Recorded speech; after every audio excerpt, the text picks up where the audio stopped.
Hello दोस्तों, आपके अपने यूट्यूब चैनल यूपीएससी में स्वागत है। मैं तरुण गुप्ता आज यहाँ पर एमपीपीएससी प्रीलिम्स की टेस्ट्स को लगा रहे हैं और आज का हमारे यहाँ पर जो है मॉडर्न हिस्ट्री के क्वेश्चन होने वाले हैं जो कि एमजीआईसीएस के माध्यम से लगा रहे हैं। बहुत अच्छे इंपोर्टेंट क्वेश्चन है। आज का हमारा टेस्ट नंबर की बात किया तो 9वां टेस्ट है जो कि बहुत ही ज्यादा महत्वपूर्ण ये टेस्ट आपका रहने वाला है। बाइलिंगुअल में रहेगा, हिंदी और इंग्लिश दोनों माध्यमों में रहने वाला है, तो आप अपने अकॉर्डिंग जो है उसको समझ सकते हो।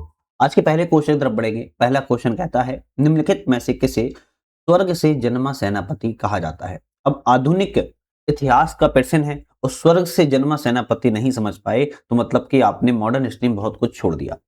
स्वर्ग से जन्मा सेनापति की बात करी, किसके लिए उपाधि दी गई थी, तो आप कहेंगे रॉबर्ट क्लाइव को। रॉबर्ट क्लाइव एक ऐसा व्यक्ति था उस समय जो 1757 से लेके 1757 से लेके 1760 तक रहा है। फिर उसके बाद 1765 से लेकर आपके 67 तक 2 कार्यकाल इसका रहा है। स्वर्ग से जन्मा सेनापति रॉबर्ट क्लाइव को जाना जाता है। इसके द्वारा ही बंगाल में द्वैध शासन प्रणाली भी लागू की गई थी। कौन सी द्वैध शासन प्रणाली बंगाल में जो लागू की गई थी, तब आप कहोगे किसने लागू की थी, रॉबर्ट क्लाइव ने ही लागू को किया हुआ था। समझ गए। चलिए सेकंड क्वेश्चन आता है, किस गवर्नर जनरल पर महाभियोग चलाया गया था। स्वर्ग से जन्मा तो माना गया, लेकिन गवर्नर जनरल ऐसा कौन था जिस पर महाभियोग भी चलाया गया, तो हम कहेंगे महाभियोग जो है वॉरेन हेस्टिंग्स पर चलाया गया था। किस पर, वॉरेन हेस्टिंग्स पर महाभियोग को चलाया गया था। देखो रॉबर्ट क्लाइव ने द्वैध शासन प्रणाली को लागू किया था, जबकि वॉरेन हेस्टिंग के द्वारा द्वैध शासन प्रणाली को खत्म किया गया था। क्या किया गया था, खत्म कर दिया गया था। तो किसने खत्म किया, वॉरेन हेस्टिंग्स के द्वारा द्वैध शासन प्रणाली को समाप्त किया गया था। लेकिन ध्यान रखना है, वॉरेन हेस्टिंग्स ने रिंग्स फेंस की नीति को अपनाया था। कौन सी, रिंग्स फेंस की नीति या आपकी सुरक्षा कक्ष की नीति को, सुरक्षा कक्ष की नीति को जो है अपनाया हुआ था। दूसरी बात, उस गवर्नर जनरल इस पर जो है वहां अभियोग भी चलाया गया था। ठीक है, चलिए बात की जाए नेक्स्ट क्वेश्चन की, किस गवर्नर जनरल ने भारत की संविधात्मक सिविल सेवा की स्थापना की, जिसे बाद में भारतीय सिविल सेवा का रूप में जाना जाने लगा था। एक संविदा के रूप में, एक कॉन्ट्रैक्ट बेस के रूप में जो है आपकी क्या की थी, सिविल सेवा की शुरुआत की थी। लेकिन बाद में भारतीय सिविल सेवा के रूप में जिसके जाना जाने लगा था वह आपके कौन थे, लॉर्ड कॉर्नवालिस को सिविल सेवा के रूप में जो है जाना जाता है, या सिविल सेवा के जन्मदाता या जनक जो है लॉर्ड कॉर्नवालिस को ही जाना जाता है। लॉर्ड कॉर्नवालिस ने कॉर्नवालिस से संहिता भी लागू किया था। कौन सी, कॉर्नवालिस संहिता को भी जो है लागू किया हुआ। तो कभी आ जाए किसके द्वारा कॉर्नवालिस संहिता लागू की गई, लॉर्ड कॉर्नवालिस ने संहिता लागू की थी। इन्होंने क्या किया था, नागरिक और जो न्यायिक प्रशासन के अधिकार क्षेत्र हैं उसको विभाजित कर दिया था, एक दूसरे से बांट दिया था। ध्यान रखिएगा। नेक्स्ट क्वेश्चन आता है, वेल्लोर का विद्रोह किस गवर्नर के शासनकाल में हुआ। बेल्लोर का विद्रोह की बात करें किस गवर्नर के शासनकाल में हुआ, आप कहेंगे sir George Barlow. Sir George Barlow के काल में कब हुआ, 1806 में कहेंगे बेल्लोर का विद्रोह हुआ था, जिसमें सर जॉर्ज बार्लो 1805 से 1807 तक भारत में गवर्नर जनरल था। 1805 से लेके 1807 तक जो है गवर्नर जनरल था, और एक साल बाद 1806 में बेल्लोर का युद्ध जो है हो गया था, बेल्लोर का युद्ध हो गया था। अच्छा नेक्स्ट क्वेश्चन तरफ बढ़ेंगे, इससे पहले एक छोटा सा अपडेट है, सुन लीजिए, इंपोर्टेंट है। आप लोग किसी भी टेस्ट की पीडीएफ बोलते हो कि पीडीएफ चाहिए, तो पीडीएफ को आप लोगों को कोई भी दिक्कत नहीं है, अब हमारे ऐप पर जाना है। ऐप का नाम की बात किया तो यूपीएससी नट ऐप का नाम है, डिस्क्रिप्शन में हमने लिंक दे दी है। ऐप पर जाना है, टेस्ट सीरीज वाले सेक्शन में जाओगे, वहां पर पीडीएफ फॉर्म में आपको जो है मिल जाएगी सारी टेस्ट सीरीज, चाहे आकार की हो, एमजीआईसीएस की हो, सफलता की हो, एसएमजे की हो, चैंपियन की हो, 5 कोचों की टेस्ट सीरीज मिल जाएंगी। पीडीएफ फॉर्म में जाके डाउनलोड करके प्रिंट आउट भी जो है निकलवा सकते हो। तो आराम से जाना है ऐप पर और आपको वहां से टेस्ट सीरीज वाले सेक्शन में पीडीएफ सारी डाउनलोड भी कर सकते हो, और वीडियो भी वहां पर अवेलेबल रहती है, वो भी डाउनलोड कर सकते हो। क्वेश्चन की तरफ लौटेंगे, सुंगोलू की संधि किससे संबंधित है।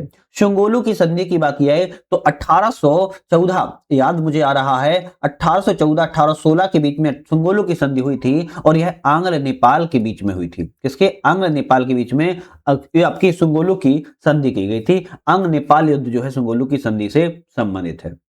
चलिए छठवां क्वेश्चन आता है, कौन सा युग्म यहां पर सही है। अच्छा, चारों ऑप्शन में सही पूछ रहा है, कौन सा है। लॉर्ड एलनबरो ने अवध का विलय, अरे अवध का विलय तो 1856 के आसपास हुआ था। लॉर्ड एलनबरो का जो कार्यकाल है वो 1842 से लेके 1844 था। भाई ये तो गलत हो गया। लॉर्ड डलहौजी सिंध का विलय? नहीं, लॉर्ड डलहौजी ने सिंध का विलय जो है नहीं किया था, क्योंकि लॉर्ड डलहौजी के द्वारा हड़प नीति तो अपनाई गई थी। कौन सी? लॉर्ड डलहौजी ने हड़प नीति को तो अपनाया था, लेकिन लॉर्ड डलहौजी ने बात किया तो सतारा, सतारा, झांसी, नागपुर आदि जिलों का जो है विलय किया था। इसमें सिंध का विलय उस समय नहीं हुआ था। लॉर्ड वेलेस्ली की बात किया, चतुर्थ एंग्लो मैसूर युद्ध, हाँ बिल्कुल सही है। तो सी ऑप्शन आपका यहाँ पर करेक्ट है, ध्यान रखिएगा। चलिए नेक्स्ट क्वेश्चन आता है, निम्नलिखित में से कौन सा सुधार है जो कि विलियम बेंटिंक के द्वारा प्रस्तुत नहीं किया गया? मतलब कि विलियम बेंटिंक ने उस सुधार को प्रस्तुत नहीं किया, कौन सा सुधार है? तो बात की जाए, नीचे से बात करें, धर्म परिवर्तन के कारण उत्पन्न अक्षमताओं का निवारण, ये विलियम बेंटिक ने प्रस्तुत किया था। संगठित डग गिरोहों का दमन, ये भी विलियम बेंटिक ने किया था। सती प्रथाओं का उन्मूलन भी विलियम बेंटिक के द्वारा किया गया था। और दास प्रथा के उन्मूलन की बात किया है, दास प्रथा के उन्मूलन की बात किया है, ये विलियम बेंटिक ने नहीं किया था। दास प्रथा का उन्मूलन की बात किया तो लॉर्ड एलन बरो के द्वारा जो है किया गया था। बाकी 3 कार्य आपके विलियम बेंटिक के द्वारा किए गए। ठीक है, तो भारत के प्रथम गवर्नर जनरल चार्टर एक्ट 1833 के अंतर्गत सती प्रथा का उन्मूलन 1829 में हुआ था। यहां पर ठगी के गिरोहों का अलग अलग समय पे हुआ है अपराधों के लिए, लेकिन शिक्षा को बढ़ावा देने संबंधित की बात किया है तो 1835 में मैकाले के अधीन आया था, विलियम बेंटिक के काल में ही। और न्यायिक प्रणाली एवं राजस्व प्रणाली में सुधार भी विलियम बेंटिक के द्वारा ही किए गए थे। थोड़ा ध्यान इसको रखना है। ठीक है, दास प्रथा की अगर बात की जाए तो आपके 1842 से 1844 के बीच में हुआ था। James Andrew brown Ramsay Bharat के किस गवर्नर जनरल का वास्तविक नाम था? जेम्स एंड्रयू ब्राउन रामसे की बात की जा रही है, भारत के किस गवर्नर जनरल का नाम था? आप कहेंगे लॉर्ड डलहौजी का नाम था। किसका? लॉर्ड डलहौजी का वास्तविक रूप से यह नाम था, ध्यान रखिएगा। भारत के गवर्नर जनरल के रूप में इन्होंने कार्य किया है। नेक्स्ट क्वेश्चन आता है, लॉर्ड लिटन निम्नलिखित में से किससे संबंधित नहीं है? तो लॉर्ड लिटन स्टैच्यू आयोग से संबंधित हैं, शस्त्र अधिनियम से संबंधित हैं, वर्नाक्यूलर प्रेस अधिनियम संबंधित हैं, जबकि इलबर्ट विधेयक से बात की जाए तो आपके लॉर्ड लिटन संबंधित जो हैं नहीं है। इलबर्ट विध से कौन संबंधित है? कोई बता सकता है? इलबर्ट विध से कौन संबंधित है? तब आप कहेंगे 1883 में आया था, लॉर्ड रिपन जो है संबंधित है। तो आपका डी ऑप्शन गलत था। ब्रिटिश शासन के दौरान भारत के निम्नलिखित वायसराय पर विचार कीजिए। इनको एक कार्यक्रम में सही कार्यक्रम के साथ व्यवस्थित करना है, तो इनके कार्यक्रम को व्यवस्थित करना है। सबसे पहले बात किया है तो सबसे पहले लॉर्ड कर्जन की बात किया है 1899 से लेके 1905 तक, ठीक बात है। लॉर्ड हॉल्डिंग की बात किया तो 1910 से लेके 1916 तक, ठीक है। चेम्सफोर्ड की बात किया तो 1916 से लेके 1921 तक। लॉर्ड इरविन की बात किया तो 1926 से लेके 1931 तक। तो ऑप्शन हमारा जो है हम कहेंगे ए वाला ही सही रहेगा, 1 2 3 4। लॉर्ड कर्जन 1899 से 1905 कार्यकाल रहा, लॉर्ड हॉल्डिंग का 1910 से 1916 रहा, लॉर्ड चेम्सफोर्ड का 1916 से 1921 रहा, और फिर उसके बाद लॉर्ड इरविन का 1926 से 1931 इनका शासनकाल रहा है। विश्व का सबसे ऊंचा स्तूप माना जाने वाला विश्व शांति स्तूप कहां पर है? विश्व का सबसे ऊंचा स्तूप माना जाता है, विश्व का शांति स्तूप की बात की जा रही कहां पर है? आप कहेंगे कहां पर है? राजगृह में है। राजगृह कहां पर है? बिहार में है। इसका निर्माण जो है रत्नागिरी पहाड़ी पर हुआ है। कौन सी पहाड़ी पर हुआ है? रत्नागिरी पहाड़ी पर जो है हुआ है। दुनिया का सबसे ऊंचा कहा जाने वाला यह है शांति स्तूप है, जहां पर बौद्ध भिक्षु के लिए यहां पर स्थापना करवाई गई थी। इसका निर्माण पूछा जाए किसने करवाया है तो जापानी भिजू फुजी के द्वारा करवाया गया है। जापानी है, कौन है? भिक्षु, जापानी भिक्षु है फुजी गुरु के द्वारा करवाया गया है। 1969 में 1969 में हुआ था इसका निर्माण।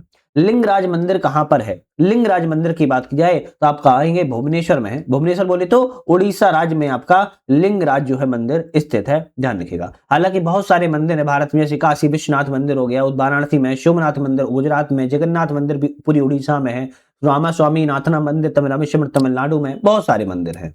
सूची 1 और सूची 2 है, एक तरफ स्मारक है, दूसरी तरफ स्थान है। कौन सा स्मारक कहां पर है? जैसे बात की जाए गेटवे ऑफ इंडिया सभी को पता होगा, मुंबई में है। विक्टोरिया मेमोरियल सभी को पता होना चाहिए, कोलकाता वेस्ट बंगाल में है। इंडिया गेट नई दिल्ली में है ना। चार मीनार हैदराबाद में है। ऑप्शन जो है आपका यहाँ पर बी वाला करेक्ट हो जाता है। नेक्स्ट आता है किशनगढ़ शैली किस कला के लिए प्रसिद्ध है? भाई किशनगढ़ शैली की बात की कौन सी कला के लिए प्रसिद्ध है? चित्रकला के लिए प्रसिद्ध है। बड़ा प्यारा छोटा क्वेश्चन है। 18वीं शताब्दी में किशनगढ़ शैली बहुत उभरी हुई थी और यह राजस्थानी शैली का एक रूप है जो कि चित्रकला के रूप में जानी जाती है। नेक्स्ट क्वेश्चन आता है, किसने Indian society of oriental art की स्थापना की है? तो Indian society of oriental art की स्थापना हुई कब है? तो सबसे पहले तो ये याद करो 1907 में हुई है, अविंद्रनाथ टैगोर के द्वारा की गई है। किसने? अविंद्रनाथ टैगोर ने 1907 में Indian society of oriental art की स्थापना को किया हुआ था। नेक्स्ट क्वेश्चन आता है, निम्नलिखित में से सही युग्म का चयन करें। एक तरफ परंपराएं हैं, दूसरी तरफ राज्य है। कौन सी परंपरा किस राज्य से संबंधित है? जैसे बात की जाए यहां पर हम, गतका एक पारंपरिक मार्शल कला है। गतका पहली बात तो एक पारंपरिक मार्शल कला है, लेकिन केरल राज्य से संबंधित नहीं है, यह पंजाब राज्य से संबंधित है। मधुबनु एक पारंपरिक चित्रकला बिहार से है, बिल्कुल बात सही है। खिम्बे खवाब सिंधु दर्शन महोत्सव है, जो कि जम्मू कश्मीर में है, ये भी सही है। तो दूसरा और तीसरा सही था, जबकि पहला गलत था, मैंने आपको बता दिया है। निम्नलिखित में से कौन सा सही युग्म सम्मिलित नहीं है? तो यहां पर पूछ रहा है शास्त्रीय संगीत का नर्तक है और एक तरफ उनका वाद्य यंत्र है, तो एक गलत होगा। कौन सा गलत है? जैसे बात की जाए, बिरजू महाराज कत्थक से संबंधित है, करेक्ट है। बिस्मिल्लाह खां शहनाई से संबंधित है, सही है। जाकिर हुसैन की बात की जाए, जाकिर हुसैन की अगर बात की जाए, जाकिर हुसैन की बात की जाए तो ये हारमोनियम से संबंधित नहीं है। ये किससे संबंधित है? ये तबला से संबंधित है, तबला से संबंधित है, जो कि गलत हो जाएगा, वही सही हो जाएगा। अमजद अली खां की बात किया, सरोद से संबंधित हैं, बिल्कुल सही है। तो ये कुछ आपके संगीतकार थे, नर्तक थे, जो किस वाद्य यंत्र क्षेत्र के प्रयोग के लिए जाने जाते हैं, इसकी बात थी। नेक्स्ट क्वेश्चन आता है, एक तरफ नृत्य है और एक तरफ राज्य है। कौन सा नृत्य किस राज्य से संबंधित है? जैसे बात की जाए कुचिपुड़ी, कुचिपुड़ी की जैसी बात आ जाए तो आपको ध्यान रखना है। अच्छा, भारत में पहले तो 8 शास्त्रीय नृत्य को मान्यता प्राप्त है, ये तो पता ही होगा ना। हाँ, उन्हीं में से ये 4 हैं। कुचिपुड़ी की बात की जाए, कुचिपुड़ी आपके आंध्र प्रदेश राज्य से संबंधित है। भरतनाट्यम की बात किया तमिलनाडु राज्य संबंधित है। कथक की बात किया तो उत्तर प्रदेश से, और कथकली की बात किया है केरल से। बाकी और भी याद कर लो, भरतनाट्यम तमिलनाडु से, कथक उत्तर प्रदेश से, कथकली केरल से, कुचिपुड़ी आंध्र प्रदेश से, मणिपुरी मणिपुर से, मोहिनी अट्टम भी केरल से। मोहिनी अट्टम और आपकी क्या क्या, मोहिनी अट्टम और कथकली दोनों याद रखना है, केरल से, ठीक है। और आपकी उड़ीसी उड़ीसा से, सत्रिया आपकी असम से। ऑप्शन यहां पर जो आपका है ए वाला यहां पर करेक्ट था। नेक्स्ट क्वेश्चन आता है, किस पुस्तक को बंगाली देशभक्ति की बाइबल कहा जाता है? बंगाली देशभक्ति की बाइबल किस पुस्तक को कहा जाता है? आनंद मठ को कहा जाता है। बंकिम चंद्र चट्टोपाध्याय ने 1882 में, बंकिम चंद्र चट्टोपाध्याय ने 1882 में आनंद मठ को बंगाली देशभक्ति की बाइबल के रूप में जो है लिखा था। और यह पुस्तक सन्यासी विद्रोह पर आधारित है। कभी आती है, किस विद्रोह पर आधारित है? सन्यासी विद्रोह पर आधारित है, ध्यान रखिएगा, ठीक है। हालांकि पुस्तकें बहुत आती हैं, एक किसी वीडियो में पुस्तक की बात करेंगे, जो कि एग्जाम्स के लिए इंपोर्टेंट होगी। आदि शंकराचार्य के द्वारा स्थापित 4 मठ कौन से हैं? तो आदि शंकराचार्य के द्वारा जो स्थापित 4 मठ हैं, उसकी बात की जा रही है। तो जोशी मठ, द्वारका, पुरी और श्रृंगेरी। अब सभी को पता होगा कि जोशी मठ जो है कहां पर है? उत्तर में पड़ता है ना। ये मान लो भारत की डायरेक्शन है, जोशी मठ आपका कहां? उत्तर में पड़ेगा। और शारदा कालिका मठ की बात किया तो कहां पड़ेगा? आपकी द्वारका मठ बोली तो पश्चिम में पड़ेगा, गुजरात में। और आगे की बोलता है पुरी, पुरी आपके ईस्ट में, मतलब कि उड़ीसा में पड़ता है। और श्रृंगेरी आपके कर्नाटक दक्षिण में पड़ता है, साउथ में। तो चारों स्थानों पर या चारों दिशाओं में आदि शंकराचार्य के द्वारा भारत में 4 मठ स्थापित जो है किए गए हैं। नेक्स्ट क्वेश्चन आता है, पुर्तगाली राज्यपाल हैं और उपलब्धियां हैं। कौन से पुर्तगाली ने कौन सी उपलब्धियों के लिए जाना जाता है? जैसे Francisco de Almeida, Francisco de Almeida की बात किया है, ब्लू वाटर नीति अपनाई थी, मतलब कि ब्लू वाटर पॉलिसी को अपनाया था। दूसरे से मिला देंगे। अल्फ्रांसो द अल्बुकर्क की बात किया है, अपने सभी देशवासियों को भारतीय महिलाओं से विवाह करने के लिए प्रेरणा इसने दी थी। बिल्कुल ठीक है, इसने कहा था जितनी पुर्तगाली हैं मेल महिलाओं से, भारतीय महिलाओं से शादी करो। नीनो दा कूना की बात किया है तो पुर्तगाली राजधानी कोचीन से गोवा के लिए स्थानांतरित जो है इसने की थी। और मार्टिन अल्फ्रेंसो डिसूजा की बात किया तो जेसुइट संत फ्रांसिस्को जेवियर के साथ भारत में आया था। तो ऑप्शन यहां पर ए का दूसरे से, बी का पहले से। तो ए का दूसरे से, बी का पहले से, और तीसरा, चौथा आपका बी ऑप्शन यहां पर जो है करेक्ट हो जाएगा। कौन सा? बी ऑप्शन करेक्ट हो जाएगा। अच्छा, बहुत सारे लोग ना एमपीपीएससी के लिए और यूनिट 10 के लिए परेशान रहते हैं। जो जनजाति वाला, ट्राइब्स वाला जो चैप्टर आता है पूरा एक अलग से ही, उससे परेशान रहते हैं। तो हमारे उस पर एक ऐप पर है, यूपीएससी नेट पर ऐप पर ही हमने एक सीरीज चालू की है, जिसमें हम एक सिक्योन से पहले डिटेल पहले चैप्टर की, दूसरा चैप्टर की एमसीक्यू लगा रहे हैं। आप जाके वीडियो जो है हमारे ऐप से भी देख सकते हो और उसकी पीडीएफ भी पढ़ सकते हो वहीं से। नेक्स्ट क्वेश्चन आता है, विपगत के सिद्धांत के आधार पर किस राज्य का सबसे पहले विलय किया गया? तो विपगत के सिद्धांत के आधार पर, है ना, डॉक्ट्राइन ऑफ लैप्स के आधार पर किस राज्य का सबसे पहले विलय किया गया? तो भारत में बहुत सारे आपके विलय किए थे, आप सभी को पता होगा लॉर्ड डलहौजी के द्वारा। लेकिन बात किया जाए सबसे पहले किसका किया गया, आप कहेंगे सतारा का किया गया। कब किया गया था, 1848 में किया गया था। इसके बाद जैतपुर एवं संभल, यहीं पर रख देते हैं, जैतपुर एवं और संभल का दोनों का 1849 में किया गया था। इसके बाद बात किया तो बघाट का 1850 में किया गया था। इसके बाद उदयपुर का 1850 के बाद उदयपुर का 1852 में किया गया। उसके बाद झांसी का 1853 में किया गया। उसके बाद नागपुर का 1854 में किया गया, ध्यान रखिएगा। और यहां पर अवध का 1856 में अंतिम में किया गया था। तो ये कुछ आपके विलय थे जो लॉर्ड डलहौजी ने सबसे पहले से अंतिम तक कौन सा कब किया है बताया है। ठीक है, चलिए बात की जाए निज आबाद क्या है। भाई निज आबाद की बात पूछ रहा है, क्या है, आप कहेंगे नील की खेती का एक रूप होता है जिसे हम निज आबाद के रूप में जानते हैं। क्वेश्चन आता है विद्रोह है, कौन सा विद्रोह किस वर्ष हुआ, कौन सा विद्रोह किस वर्ष हुआ। जैसे बात की जाए अहोम विद्रोह, अहोम विद्रोह की बात किया तो 1828 से संबंधित है।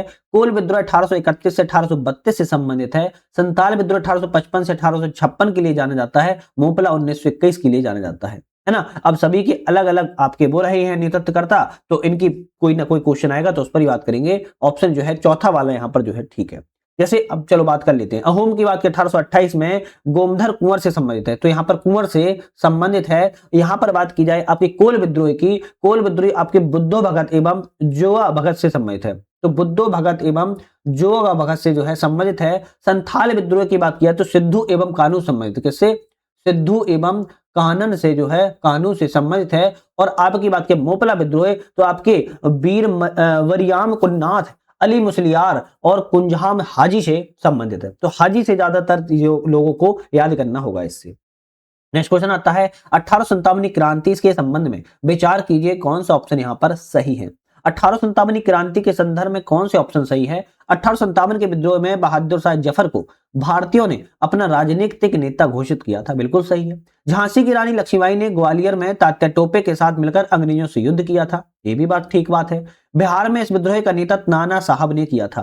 पहली बात तो नाना साहब ने कहां पर किया था, कानपुर में किया था, ना कि बिहार में किया था। तब बिहार में किसने किया था, तो बिहार में कुंवर सिंह के द्वारा किया गया था, बिहार में कुंवर सिंह के द्वारा जो है किया गया था। तो तीसरा वाला क्या हो जाएगा, गलत हो जाएगा।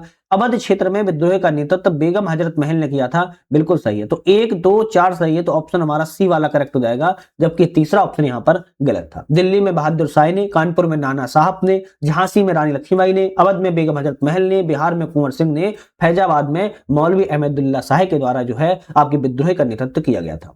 1857 के दौरान अंग्रेजों ने पुनः दिल्ली पर अधिकार कब कर लिया, दिल्ली पर फिर से अधिकार कब कर लिया था, तो आप कहेंगे 20 सितंबर 1857 को कर लिया था दिल्ली पर पुनः अधिकार।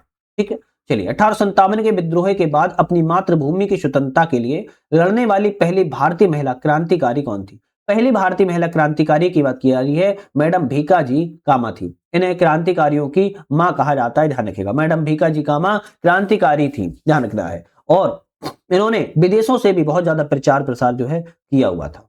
1857 की क्रांति हिंदू मुस्लिम षड्यंत्र था, क्या था, हिंदू मुस्लिम षड्यंत्र था। ये किसने लिखा है, 1857 की क्रांति हिंदू मुस्लिम षड्यंत्र था, ये आपके सर जेम्स आउट्रम के द्वारा जो है लिखा गया था, जबकि ऐसा था नहीं।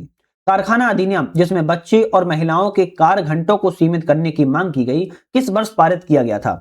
तो कारखाने ऐसे थे जहां पर महिलाओं और बच्चों के काम करने के लिए एक अधिनियम लाया गया था आपका, लेकिन किस वर्ष पारित हुआ था, 1891 में पारित हुआ था यह द्वितीय कारखाना अधिनियम के तहत, जिसमें कहा गया था 9 वर्ष से कम आयु के बच्चों को कार्य करने के लिए प्रतिबंध लगाया जाए। 9 से 14 वर्ष की उम्र के बच्चों के लिए 7 घंटों के लिए जो है इस पे कार्य करने के लिए कहा जाए, और महिलाओं के लिए सुबह 8 बजे से लेकर दिन में रात्रि में 8 बजे से लेकर 5 बजे तक अवकाश जो है दिया जाए। मतलब कि रात में 8 बजे तक वह कार्य करेंगी पीएम तक, और सुबह 5 बजे से काम स्टार्ट कर सकती हैं। तो ये जो है आपको द्वितीय कारखाना अधिनियम में लाया गया था, ध्यान रखना है।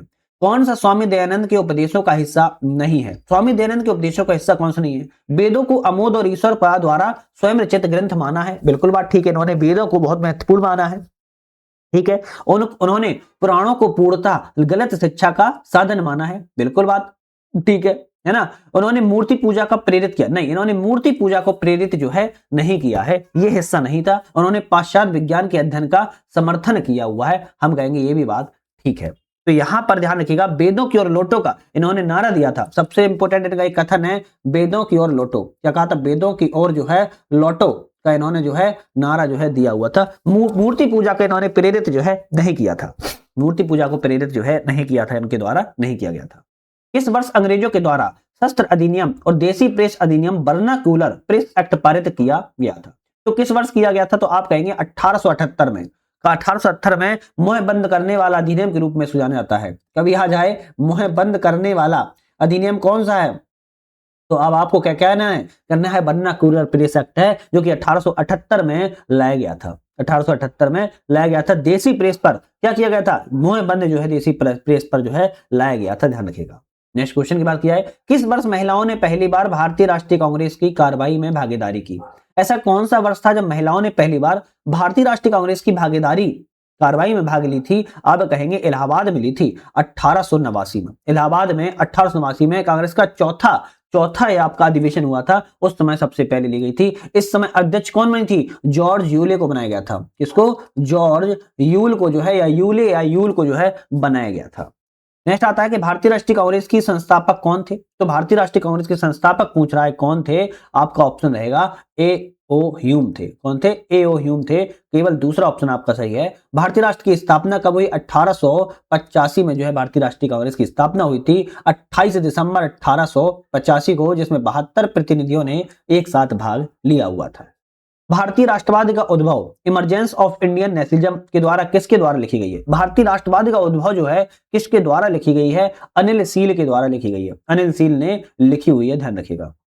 किसने कहा, अगर हम साल में एक बार मेंढक की तरह टर टर करते रहेंगे और अपने श्रम से कोई भी सफलता प्राप्त नहीं कर पाएंगे? ये बात जो है आपके किसने कही थी? बहुत बढ़िया व्यक्ति बाल गंगाधर तिलक के द्वारा कही गई थी। अगर हम बरसात के मेंढक की तरह एक बार बाहर निकल के टर टर करेंगे और अपने श्रम से कोई भी सफलता प्राप्त जो है नहीं कर पाएंगे। क्यों? एक बार दौड़ेंगे, वो हमें मारेंगे, पीटेंगे और फिर उसके बाद फिर बिल में हम घुस जाएंगे। तो इसलिए बाल गंगाधर तिलक के द्वारा कही गई थी। 1857 के विद्रोह के दौरान बहादुर शाह ने किसे साहब ए आलम बहादुर का खिताब दिया था?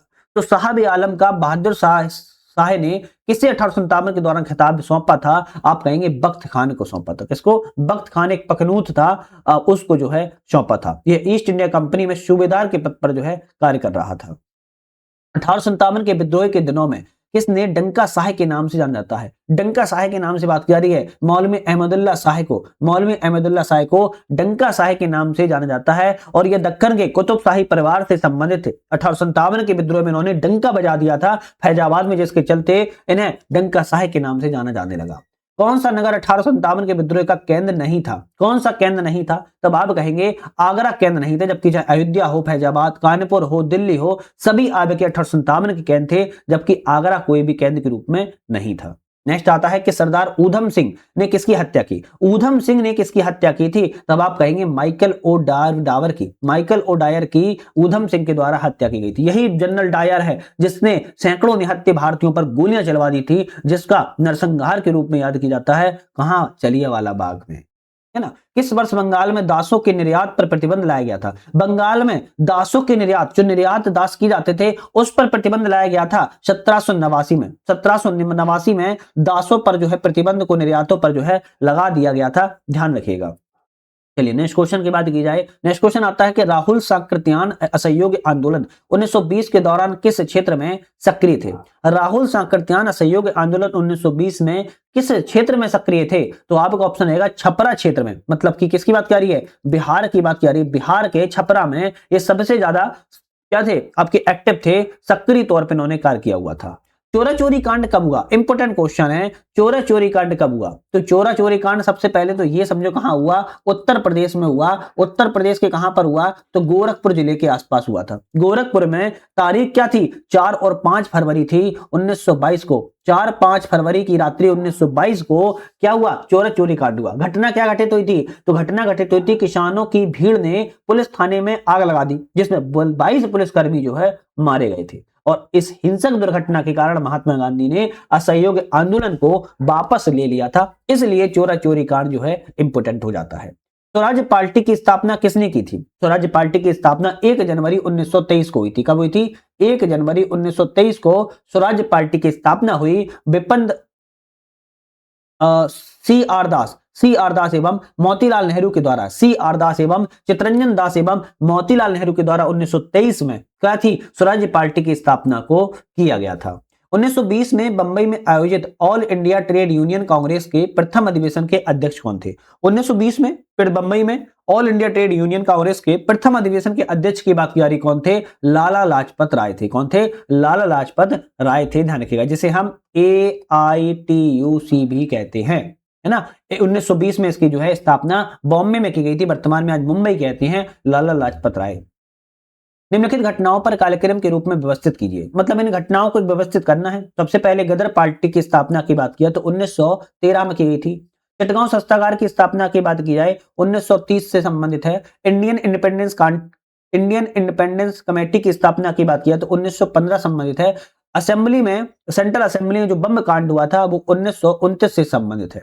तो ऑप्शन यहां पर आपका जो सही रहेगा वो 1 3 4 2 सही रहेगा, पहले नंबर पर, फिर दूसरे नंबर पर, फिर उसके बाद तीसरे नंबर पर, फिर दूसरा वाला आपके चौथे नंबर पर। तो आपको गदर पार्टी की स्थापना बाबा साहब सिंह भाकना ने की थी, सोहन सिंह भाकना ने की थी। चटगांव शस्त्रागार की स्थापना शूरसेन ने की थी। सेंट्रल असेंबली बम की बात की जाए तो भगत सिंह और बटुकेश्वर दत्त ने फेंका था। और इंडियन इंडिपेंडेंस कमेटी की बात की जाए तो वीरेंद्र नाथ चट्टोपाध्याय संबंधित है। जो बोलता हूं उसको या तो लिखते जाया करो या तो थोड़ा सा याद भी कर लिया करो। कथन और कारण, इनमें से कौन सा कथन कारण सही है, इसकी बात की जा रही है। तो बात की जाए कि 1928 में लाला लाजपत राय के नेतृत्व में लाहौर में साइमन कमीशन का विरोध प्रदर्शन किया गया, बिल्कुल ठीक है। इस साइमन कमीशन में एक भारतीय भी शामिल जो है नहीं था। तो दोनों ही कथन सही है, उसकी व्याख्या भी सही है, तो ए ऑप्शन ही हमारा यहां पर करेक्ट हो जाएगा। सातों के सातों सदस्य इसमें विदेशी थे। किसने इरविन एवं गांधी को दो महात्माओं का मिलन कहा है? दो महात्माओं का मिलन इरविन और गांधी को किसने के द्वारा कहा गया? सरोजिनी नायडू ने कहा था। सरोजिनी नायडू ने 5 मार्च 1931 को जब समझौता हुआ या मिलन हुआ तो महात्मा गांधी और इरविन को मिलन के लिए क्या कहा दिया था? दो महात्माओं का मिलन कह दिया था, जबकि ऐसा कुछ था नहीं। नेक्स्ट आता है, द्वितीय गोलमेज सम्मेलन कब आयोजित किया गया? दूसरा, लंदन में 3 गोलमेज सम्मेलन हुए। कितना? 3 गोलमेज सम्मेलन हुए, तो आपको याद करना है। तीनों गोलमेज सम्मेलन को आप मुझे डेट वाइज बिल्कुल प्रॉपर कमेंट करके बताओ कौन सा आपका कब गोलमेज सम्मेलन हुआ था। द्वितीय गोलमेज सम्मेलन कब आयोजन किया गया था बात की जाए तो 7 सितंबर 1931 को द्वितीय गोलमेज सम्मेलन हुआ और 1 दिसंबर 1931 तक यह चला था। मिलान करना है, सूची 1 और सूची 2 है। कौन सा पुरस्कार किस चीज से, किस तारीख से संबंधित है? जैसे बात की जाए सूरत अधिवेशन कब से संबंधित है? तो सूरत अधिवेशन 1907 से संबंधित है, यहां लिख देता हूं, 1907 से संबंधित है। सांप्रदायिक पुरस्कार की बात की जाए किससे संबंधित है? 1932 से संबंधित है, ध्यान रखिएगा। ऑल पार्टी कांग्रेस की बात की जाए 1928 से संबंधित है और पूर्ण स्वराज्य की बात की जाए 1929 से संबंधित है। तो ऑप्शन तो वैसे आपका बी सही है, लेकिन हमने जो यहां पर लिख दिए हैं इसको थोड़ा सा याद कर लीजिए, एग्जाम में डायरेक्ट सीधे पूछे जा सकते हैं। इस प्रांत में 1935 के अधिनियम के तहत कांग्रेस मंत्रालय का गठन नहीं हुआ था। 1935 के अधिनियम के तहत कांग्रेस मंत्रालय का गठन नहीं हुआ था पूछ रहा है, तब आप कहेंगे पंजाब में नहीं हुआ था। पंजाब और सिंध ऐसे प्रांत थे जहां 1935 के तहत कांग्रेस मंत्रालय का गठन जो है नहीं किया गया, जबकि बिहार, उड़ीसा और मद्रास में किया गया था। तो हमने अभी तक यहाँ पर 50 क्वेश्चन जो है लगा लिए हैं, ध्यान रखिएगा, ठीक है। चलिए नेक्स्ट क्वेश्चन बात की जाए, सुभाष चंद्र बोस 1939 में कांग्रेस के त्रिपुरी अधिवेशन में अध्यक्ष चुने गए थे। त्रिपुरी कहां स्थित है? सुभाष चंद्र बोस 1939 में कांग्रेस के त्रिपुरी अधिवेशन में अध्यक्ष तो चुने गए, लेकिन पूछ रहा है त्रिपुरी कहां पर है? त्रिपुरा पे टिक मत लगा देना। त्रिपुरी आपका कहां है? जबलपुर में है, ध्यान रखिएगा। त्रिपुरी जबलपुर में है, ध्यान रखिएगा, है ना, वरना आप लोग मध्य प्रदेश में है। त्रिपुरी जो है जबलपुर मध्य प्रदेश में, वरना आप लोग टिक लगा दो भाई त्रिपुरा में है। नेक्स्ट आता है, किस क्रांतिकारी ने कहा था भारतीय शहीदों के रक्त का बदला लो, अपनी तलवारों से मातृभूमि को मुक्त करो, समुचे एंग्लो भारत अमेरिकी शत्रु के विरुद्ध खड़े हो जाओ। ये बात किसके द्वारा कही गई थी? सुभाष चंद्र बोस के द्वारा कही गई थी। इन्होंने जोश भर दिया था। आजाद हिंद फौज INA के सैनिकों को इन्होंने संगठित किया और आह्वान किया कि अंग्रेजों अमेरिकियों को शत्रु के विरुद्ध खड़े हो जाओ और अपनी भारतीय मातृभूमि को बचा लो। इन्होंने मुक्त कराने के लिए यह आह्वान जो है किया हुआ था। व्यक्तिगत सत्याग्रह में विनोबा भावे को प्रथम सत्याग्रही चुना।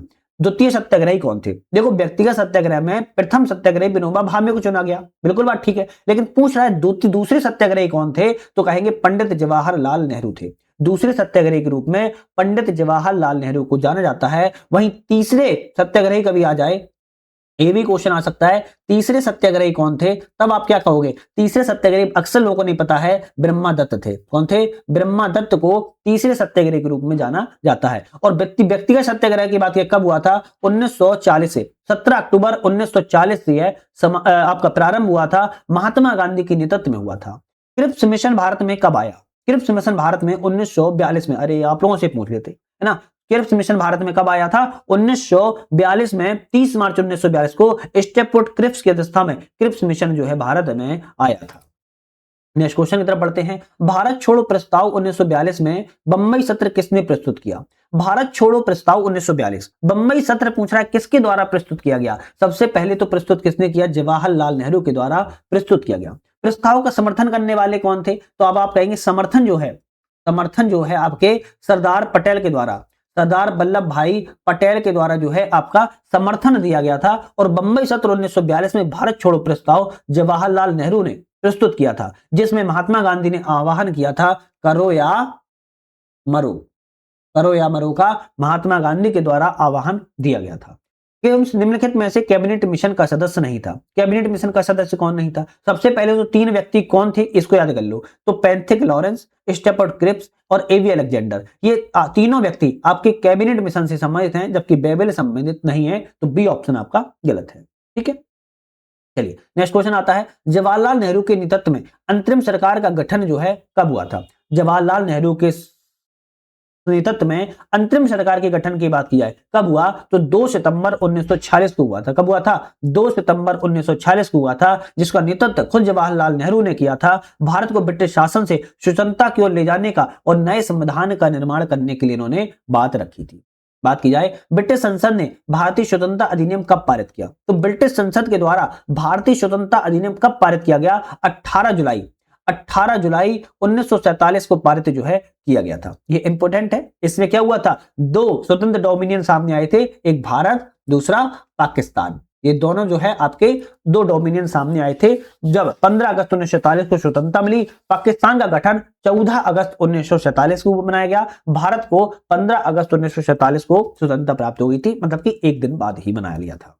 मुस्लिम लीग के किस अधिवेशन में 1940 में मुसलमानों को एक राष्ट्र के रूप में औपचारिक रूप से घोषित किया गया, मुस्लिम लीग के किस अधिनियम ने 1940 में मुसलमानों को राष्ट्र के रूप में औपचारिक रूप से घोषित जो है लाहौर पंजाब में किया था, कहां पर, लाहौर पंजाब में किया था, 1940 में किया हुआ था, जिसके प्रस्तुतकर्ता कौन थे, ए फजल हक थे, ध्यान रखिएगा, और यह अविभाजित बंगाल के मुख्यमंत्री भी बनाए गए थे। सूची 1 और सूची 2 है, इनका मिलान करना है। जैसे बात किया विनोबा भावे किससे संबंधित हैं, व्यक्तिगत आंदोलन संबंधित हैं, बीजी तिलक गृह स्वराज्य आंदोलन से संबंधित हैं, है ना, होम रूल आंदोलन से, अरोड़ा आसिफ अली की बात किया तो भारत छोड़ो आंदोलन से, सरोजनी नायडू धरसना सत्याग्रह संबंधित हैं। ऑप्शन यहाँ पर ए वाला भी करेक्ट हो जाएगा।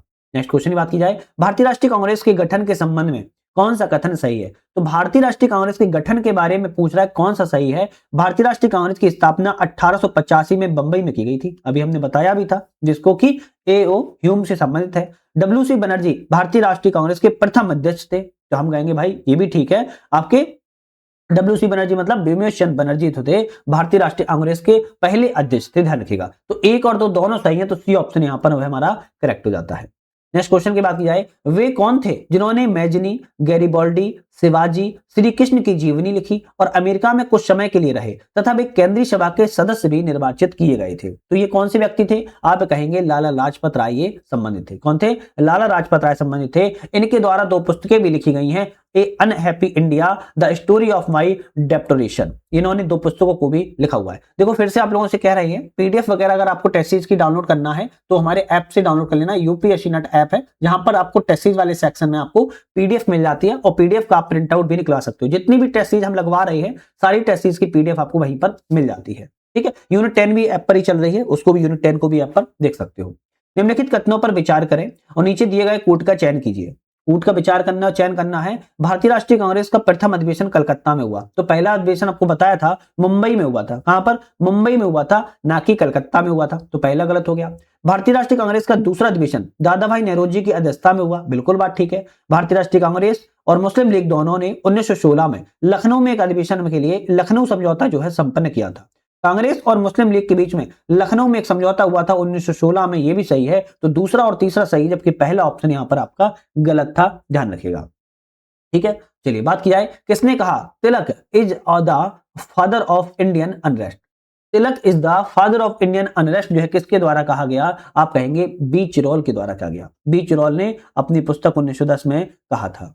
बात की जाए, कौन कौन कभी भारतीय राष्ट्रीय कांग्रेस के अध्यक्ष नहीं बने? तो इन सभी चारों में भारतीय राष्ट्रीय कांग्रेस के अध्यक्ष कौन नहीं बने? तो आप की जाए, लाला लाजपत राय बने हैं, एनी बेसेंट भी बनी है, मोतीलाल नेहरू। बाल गंगाधर तिलक कभी भी बाल गंगाधर तिलक कभी भी आपके भारतीय राष्ट्रीय कांग्रेस के अध्यक्ष के रूप में नहीं चुने गए थे, ध्यान रखिएगा। अगर बात किया लाला लाजपत राय की, तो ये 1920 में कलकत्ता में बने थे। एनी बेसेंट की बात किया तो 1917 में कलकत्ता में बनी थी। और बात की जाए मोतीलाल नेहरू की, तो 1919 में बने, दूसरी बार फिर 1928 में बने। पहली बार अमृतसर में बने थे और दूसरी बार कलकत्ता में बने थे, लेकिन बाल गंगाधर तिलक कभी भी नहीं बने। स्वतंत्रता आंदोलन को किस उग्रवादी नेता को 1908 में 6 वर्ष की सजा दी गई थी? एक नेता थे, कौन थे? तो आप कहेंगे बाल गंगाधर तिलक नेता थे। बाल गंगाधर तिलक 1908 में 6 वर्ष की सजा को इनको दिया गया था। 1908 से लेके 1914 तक ये आपकी जेल में रहे थे। और जब ये निकले तो इन्होंने होम रूल लीग की स्थापना की। बाल गंगाधर तिलक का गीता रहस्य ग्रंथ है, इनका जो ग्रंथ है वो बहुत इंपोर्टेंट है, गीता रहस्य ग्रंथ है, ध्यान रखिएगा, एग्जाम में आता है। गीता रहस्य किसका ग्रंथ है? बाल गंगाधर तिलक का ही ग्रंथ है। निम्नलिखित में से किन व्यक्तियों को महात्मा गांधी के साथ सहयोग करने के लिए चुना गया, जिन्हें भारतीय राष्ट्रीय कांग्रेस के नए संविधान का प्रारूप तैयार करना था, जैसा कि 1919 के अमृतसर अधिवेशन के प्रस्ताव में कहा गया था? तो किस किस को चुना गया था? आप कहेंगे एक तो एनसी केलकर को चुना गया था। दूसरे व्यक्ति की बात किया है तो एल बी सैन को चुना गया था। ऑप्शन कौन सा सही होगा? ऑप्शन आपका जो है ए वाला करेक्ट हो जाएगा, जबकि पहला और तीसरा ऑप्शन गलत है। बंगाल विभाजन की घोषणा कब की गई? बंगाल विभाजन हुआ था लॉर्ड कर्जन के कार्यकाल में हुआ था। किसके? लॉर्ड कर्जन के कार्यकाल में बंगाल विभाजन हुआ था। कब घोषणा की गई थी? तो आपको ध्यान रखना है 19 जुलाई 1905 को बंगाल विभाजन की घोषणा 19 जुलाई 1905 को घोषणा की गई थी। कहा गया था कि 16 अक्टूबर 1905 से यह प्रभावी हो जाएगा। 16 अक्टूबर 1905 से यह प्रभावी हो जाएगा, जबकि घोषणा जो है आपकी 19 जुलाई 1905 को की गई थी, ध्यान रखिएगा, है ना। चलिए नेक्स्ट क्वेश्चन तरफ पढ़ते हैं। नेक्स्ट क्वेश्चन आता है, किस आंदोलन में वंदे मातरम को पहली बार नारे के रूप में अपनाया गया? वंदे मातरम को पहली बार नारे के रूप में कब अपनाया गया? बंगाल विभाजन के 1905 के दौरान ही वंदे मातरम को पहली बार नारे के रूप में अपनाया गया था। कहा गया था स्वदेशी को अपनाओ, स्वदेशी को अपनाओ जो है कहा गया था। भारतीय स्वतंत्रता संग्राम के संदर्भ में 16 अक्टूबर 1905 किस घटना के कारण प्रसिद्ध है? 16 अक्टूबर 1905 अभी क्वेश्चन बताया भी था ऑप्शन ऊपर कि लॉर्ड कर्जन ने प्रभावी किया था बंगाल विभाजन को, प्रभावी होने के लिए यह लागू हुआ था। जो बंगाल विभाजन की घोषणा 19 जुलाई 1905 को की गई थी, वही 16 अक्टूबर 1905 से प्रभावी होना था। बी ऑप्शन आपका करेक्ट है। नेक्स्ट क्वेश्चन आता है, निम्नलिखित में से कार्यक्रम में राष्ट्रवादियों द्वारा बंगाल विभाजन के विरोध में प्रारंभ किए गए थे। तो यह कार्यक्रम जो है राष्ट्रवादियों के द्वारा बंगाल विभाजन के विरोध में प्रारंभ किए गए थे। कौन कौन से थे? एक तो आपका बहिष्कार प्रारंभ किया गया था, दूसरा स्वदेशी अपनाया गया था, तीसरा राष्ट्रीय शिक्षा अपनाई गई थी, असहयोग इसमें नहीं अपनाया गया था। सहयोग तो 1920 से संबंधित है, आपके 1, 2, 4 संबंधित होंगे, 1, 2, 4 है ना। बहिष्कार, स्वदेशी और राष्ट्रीय शिक्षा को आपके बंगाल विभाजन के विरोध में कहा गया था। स्वदेशी को पूर्ण रूप से हमें अपनाना है। निम्नलिखित घटनाओं का सही क्रम क्या है? तो कुछ घटनाएं, इनका सही क्रम की बात किया है। जलियांवाला बाग हत्याकांड कब हुआ? तो जलियांवाला बाग हत्याकांड की बात किया है 9 अप्रैल 1919 को, 9 अप्रैल 1919 को हुआ। डॉक्टर सत्यपाल की गिरफ्तारी कब हुई? तो डॉक्टर सत्यपाल की गिरफ्तारी 3 अप्रैल 1919 से संबंधित थी। और अमृतसर कांग्रेस अधिवेशन 1919 की बात किया है तो 20 दिसंबर 1919 से है संबंधित थी। तो ऑप्शन हमारे यहां पर जो है 2, 1, 3 सही रहेंगे। पहले दूसरा आएगा, फिर पहला आएगा, उसके बाद आपका तीसरे नंबर पर तीसरा ही आएगा। रॉलेट एक्ट के अनुसार कौन सा कथन सही है? रॉलेट एक्ट के अनुसार पूछ रहा है कौन सा ऑप्शन यहां पर सही है। तो बात किया है किसी को बिना जांच के फांसी दी नहीं, ये नहीं था इसमें। ब्रिटिश किसी भी स्थान की तलाशी ले सकते हैं, बिल्कुल बात ठीक थी। वे किसी भी संदिग्ध व्यक्ति को गिरफ्तार कर सकते हैं, ये भी बात सही थी। अपराधी को अपील का अधिकार भी नहीं था, ये भी ठीक थी। 2, 3, 4 सही है इसमें रॉलेट एक्ट के तहत, जबकि पहला वाला ऑप्शन जो है गलत था। पुलिस बिना वारंट के किसी की भी तलाशी ले सकती थी, गिरफ्तार जो है कर सकती थी, इसीलिए इसे काला कानून भी कहा गया था। चलिए नेक्स्ट क्वेश्चन की बात की जाए, कौन सा ऑप्शन यहां पर सही है? जैसे चंपारण आंदोलन हुआ कब था? तो 1917 में हुआ था। अहमदाबाद मिल आंदोलन की बात किया तो 1918 में हुआ था और खेड़ा आंदोलन में 1918 में हुआ था। अब बात किया कौन से किसका नेतृत्व किया, चंपारण में नेतृत्व राजेंद्र प्रसाद ने किया, बिल्कुल ठीक है।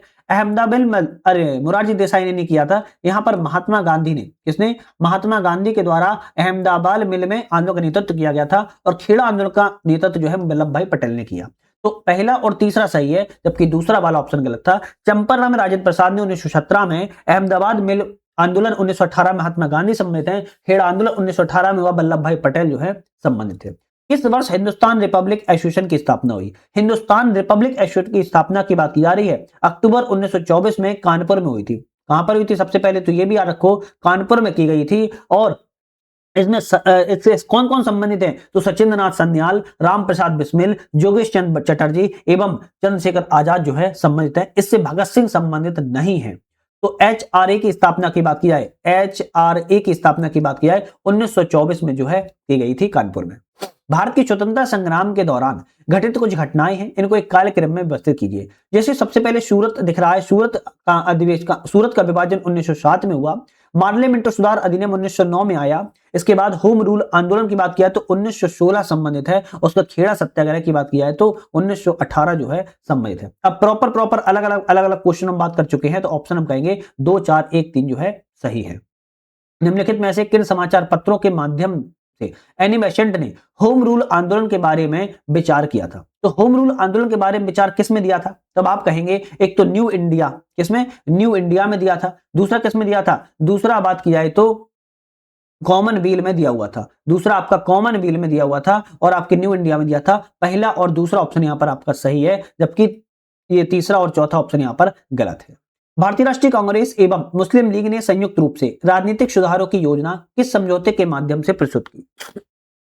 भारतीय राष्ट्रीय कांग्रेस और मुस्लिम लीग ने संयुक्त रूप से राजनीतिक सुधारों की घोषणा जो है 1916 में, हमने बताया भी है क्वेश्चन में, लखनऊ समझौता हुआ था जो कि कांग्रेस एवं मुस्लिम लीग के बीच में, वहीं पर इन्होंने राजनीतिक सुधारों की घोषणा को अपनाया हुआ था या किया हुआ था। चलिए नेक्स्ट क्वेश्चन में बात करेंगे। एक तरफ षड्यंत्र केस है और दूसरी तरफ संबंधित व्यक्ति हैं, तो कौन सा षड्यंत्र कब हुआ पहले तो इसकी बात कर लेते हैं। जैसे हावड़ा षड्यंत्र की बात किया है 1910 संबंधित है, लाहौर षड्यंत्र की बात किया तो 1915 संबंधित है, दिल्ली षड्यंत्र 1912 में हुआ था और अलीपुर षड्यंत्र केस की बात किया तो 1908 जो है संबंधित है। अब इसके बाद हावड़ा षड्यंत्र की केस की बात की जाए तो आपके जतेंद्र नाथ मुखर्जी संबंधित हैं। जिस तरह लाहौर षड्यंत्र केस की बात की जाए तो आपके राजगुरु संबंधित हैं, दिल्ली षड्यंत्र केस से मास्टर अमीरचंद संबंधित हैं और आपके अलीपुर षड्यंत्र केस से अरविंद घोष संबंधित हैं। तो ऑप्शन आपका यहाँ पर सी वाला बेशक हो जाएगा, ध्यान रखिएगा, लेकिन आपके यहाँ पर जो लिखा है लाहौर षड्यंत्र राजगुरु की जगह मास्टर अमीरचंद होता तो बहुत ज्यादा परफेक्ट होता, क्योंकि लाहौर षड्यंत्र थे मास्टर अमीरचंद संबंधित थे और दिल्ली षड्यंत्र से भी मास्टर अमीरचंद ही संबंधित बने हुए व्यक्ति थे।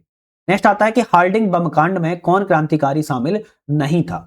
तो हार्डिंग बम कांड में 3 क्रांतिकारी शामिल थे, कौन से थे, तो आपके 1912 में हार्डिंग बम कांड हुआ था। इसमें दिल्ली के वायसराय लॉर्ड हार्डिंग पर दिल्ली में चांदनी चौक में जो है बम फेंका गया था, लेकिन हार्डिंग तो बच गए थे, लेकिन उनके हाथी चालक की जो है महावत की मृत्यु हो गई थी।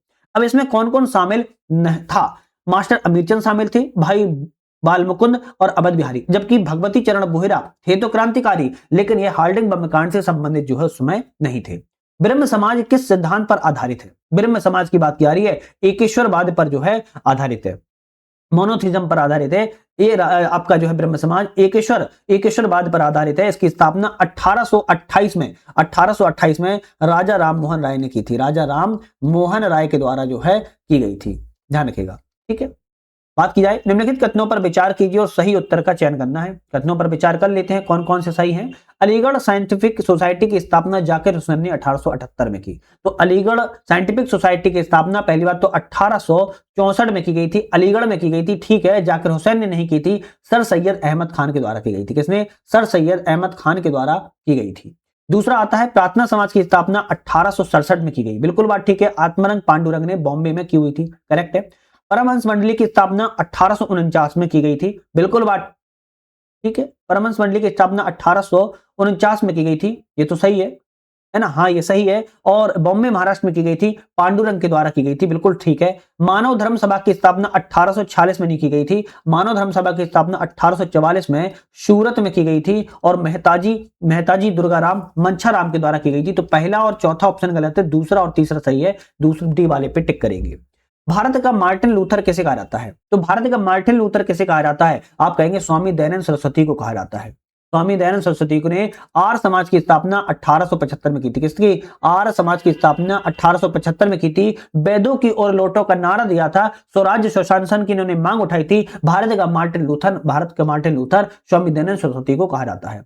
उस पत्रिका का क्या नाम है जिसने स्वामी विवेकानंद को संसद में सबसे महान व्यक्ति घोषित कर दिया? वह कौन सी पत्रिका थी? न्यूयॉर्क हेराल्ड थी। न्यूयॉर्क हेराल्ड एक ऐसी पत्रिका थी विश्व धर्म संसद में स्वामी विवेकानंद को महान व्यक्ति के रूप में जो है उपलब्धि दिला दी थी। भारत में थियोसॉफिकल सोसाइटी की सफलता मुख्यतः किसके कारण थी?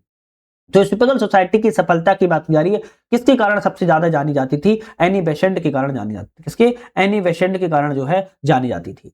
हिंदू विधवा पुनर्विवाह अधिनियम किस वर्ष पारित हुआ?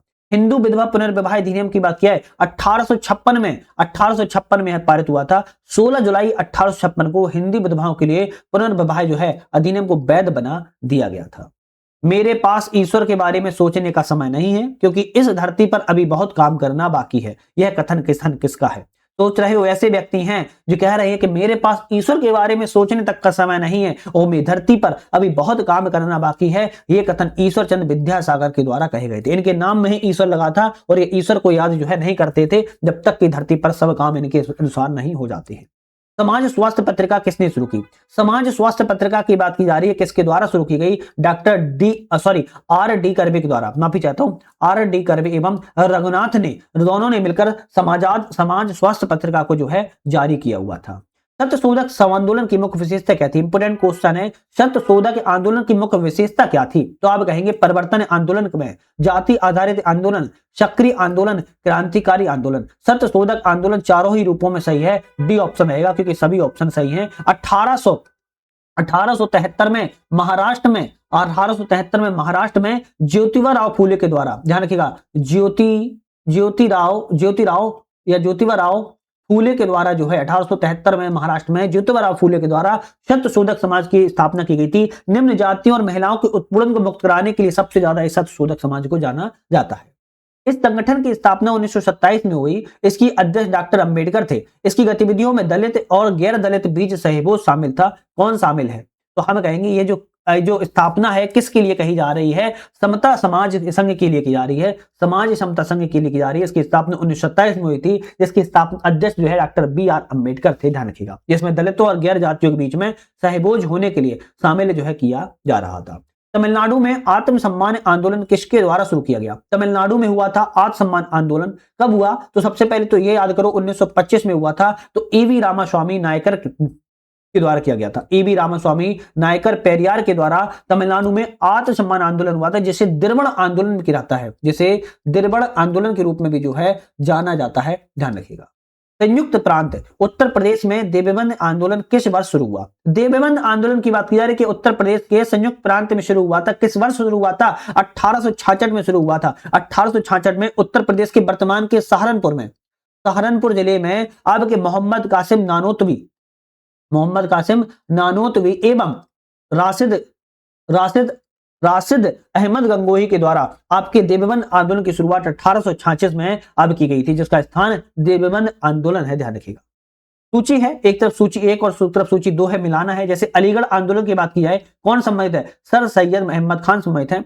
मोहम्मदन लिटरेरी सोसाइटी की स्थापना की बात की जाए तो अब्दुल लतीफ सम्मानित हैं। अहमदिया आंदोलन की बात की जाए तो मिर्जा गुलाम अहमद सम्मानित हैं। जामिया मिलिया इस्लामिया की बात की जाए तो मोहम्मद अली सम्मानित है। ऑप्शन डी वाला यहां पर आपका करेक्ट है।